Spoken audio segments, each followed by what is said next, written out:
TPG. Yes, I know it's been a minute and I do apologise for that. Obviously I've been trying to upload shorts as well, but generically life has been busy.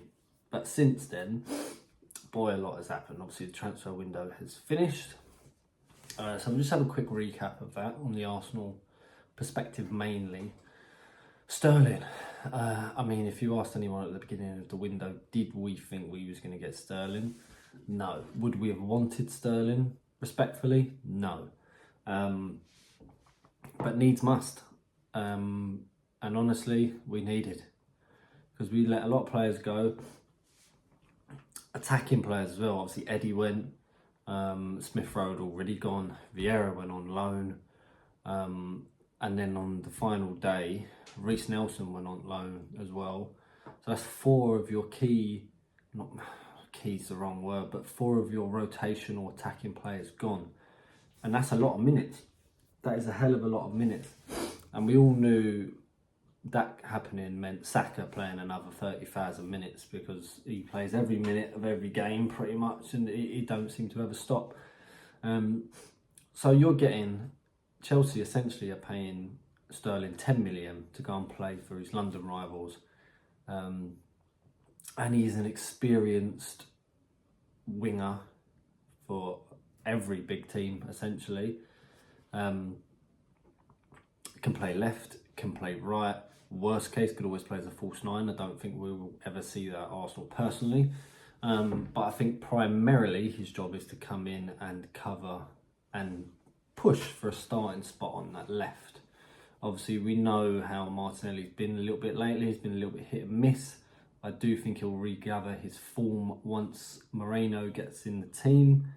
But unfortunately, Mr. Jewel Master wins all the jewels and won most in Europe last season. Played 1 training session with Gabriel and died. So that's not good. That's obviously a big worry. Because he was huge. We needed that. So that's going to take a bit of getting used to, the fact that we've signed him. And again, same as Timber. Sign them, they get injured straight away. We don't hear from them for ages, so that's obviously a big problem. Calafiori, obviously he's played minutes already so far, and all the minutes he has played, he's looked solid, he's looked comfortable, he's looked good on the ball. Physically, he's really up for the challenge. Mentally, looks there in the Aston Villa game once he's getting pushed and shoved and manhandled by the Aston Villa defenders. It was a joke to him, it was a laugh. And essentially we found their left back version of Ben White, which is what we want. We want that guy to rile up the opposition for no reason. I love it. It's nice to see Timber back, obviously fully fit now, raring to go. He's looked all right in his game so far. I think there's a lot more to come from him, obviously. Ramsdale went, as we all know, went to Southampton. Poor deal, in my opinion, not the best. I sort of said on the TikTok that it wasn't that bad, but in perspective, when you look back at things and how much we paid for him and what we potentially could get if they get relegated, it's not a great deal. But he obviously didn't want to. He obviously wanted minutes, and he obviously wasn't going to get those minutes with Raya performing the way he does. So, you know, it is what it is. Got in Neto as a backup, so, but he's cup tied, so that's great. So overall, business-wise, transfer window, solid 7 out of 10, no more than that. Got, like I said, got a lot of numbers off the books, but 3 Englishmen went. Nketiah's gone Palace, and I do think once he finds his feet at Palace and once he gets settled, he's going to score a hell of a lot of goals for Palace, and I'm really rooting for him. Smith Rowe's already proven to be quite successful at Fulham, and I think if he stays fit, he's going to have a great season.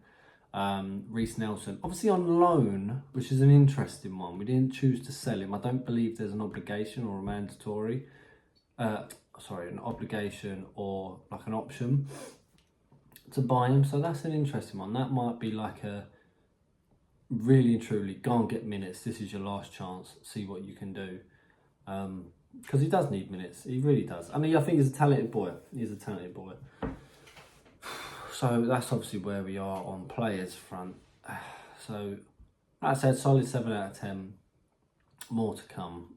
And I think due to the way we sort of spent and sold this summer, it leaves us in a very good position for something to come available, maybe January. You know, you never know who might be available, or next summer. I think next summer you'll see Arsenal hit another big signing, like a Declan Rice, 100 million, 75, 80, 90 million, something like that. You'll see a big one next summer.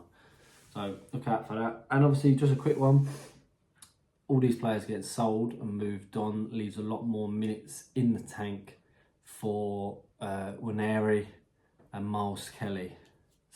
Miles Kelly? I can't remember his name, do apologise. So that's a bonus. We want those guys to be getting minutes. So that's a good shout.